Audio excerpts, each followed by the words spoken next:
ក្រចេះអូនដុសឆ្ងាយក្រុងបេះដូងបងលងសម្រស់ផូរផង់ព្រឹមព្រៃសម្បល់ស្រអែមដួងចិត្តភក្តីរត់រកមេត្រីញញឹមរាក់ទាក់រកគ្នា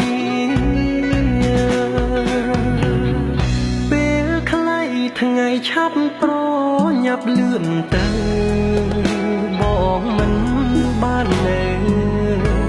ទុកព្រួយសោកសៅក្រំគ្រានឹកណាស់មិនហ៊ាននឹងហាមាត់លីទឹកភ្នែកខ្លោចសាចាក់ចោលរំដួលក្រពុំអោផ្ទៃទន្លេជាគេធម្មជាតិខ្លែងហើព្រៀបនរលក្រមក្រភៀវបោកបោកដើម